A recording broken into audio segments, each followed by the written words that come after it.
I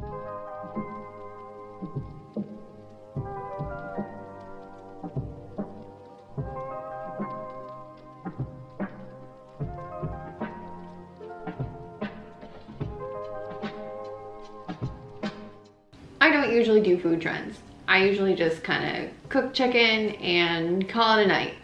I mean, the weeknight chicken dinner series. That's pretty much what I do on a regular basis. But in honor of 1 year for Sweetly Savory, which was a few weeks ago, I decided to do a food trend to kind of celebrate. This was the food trend that I decided to make, was the baked feta. And I know that it was from last year and it was like really big and then it kind of like fizzled off. I've been wanting to try this for a very long time because I love feta, I love tomatoes, and I love pasta. And I made some substitutions and a little bit of a change in here. So let's break it down and I'll show you how I made my version of the baked feta pasta. Start off by thinly slicing the onion, leaving it in long, lanky pieces. I opted for onion instead of shallot in this recipe because of cost. What you get for a large shallot versus an onion is probably twice the price, and while we splurge with the feta, the onion swap isn't too much of a deal breaker for me. As for that block of feta, I found it was dang expensive. I usually get a pre-portioned container that's only a few bucks, and I'll most likely get it that way if I choose to make this recipe again. Lastly, I chose this 8-inch by 8-inch glass baking dish for aesthetics, but you'll see it makes it a little tough for mixing and bake times.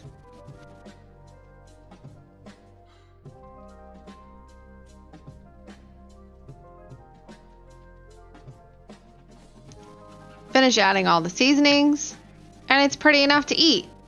Not before baking in a preheated 400-degree Fahrenheit or 204-degree Celsius oven.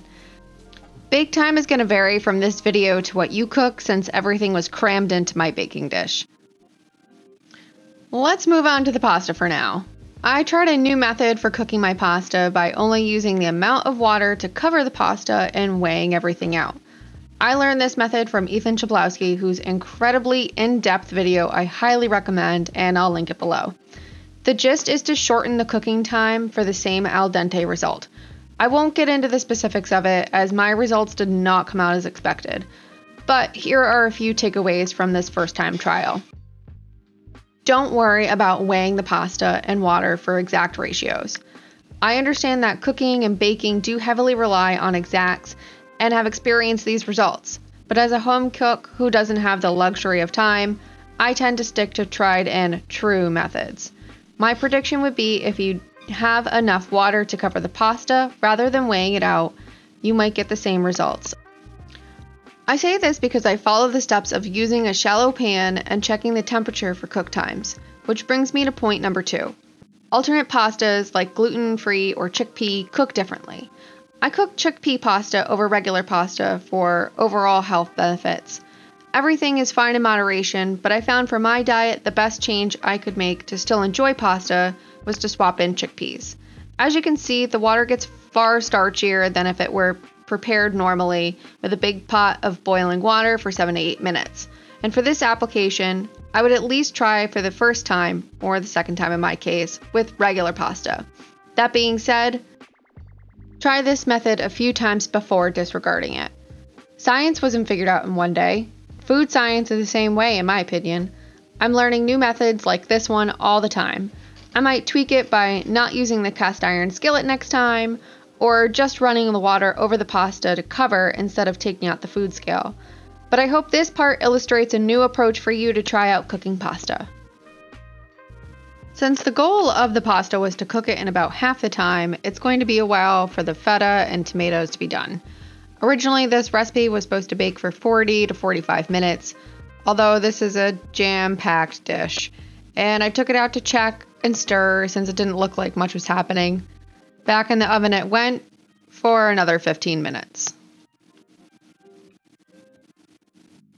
Finally, the feta melted, tomatoes burst, and onions fully softened. Add the pasta to eat directly from this dish. Okay, I'm glad that we're finally back because I am salivating over this. everything just wrapped together with the tomatoes and the feta. I am dying to try this.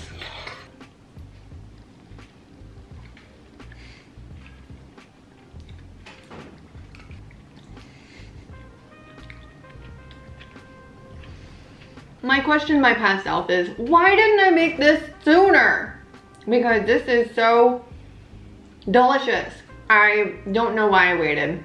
I'm so mad at myself. But I'm happy now because I'm gonna be making this again. I am gonna be using a bit smaller of a block of cheese because I realized that I had like 10 ounces or 14 and I only needed 8. This pasta was different than the pasta that was used in the other video. I had only tried out that method for the very first time. I'm definitely gonna be testing it a lot more. I'm definitely gonna be making this fancy dinner night. So thank you for watching this foodie trend alert, which is very old. I really hope you enjoyed this video. Make sure to subscribe to Sweetly Savory. Thank you, and I will see you for the next food trend a year or two late on Sweetly Savory.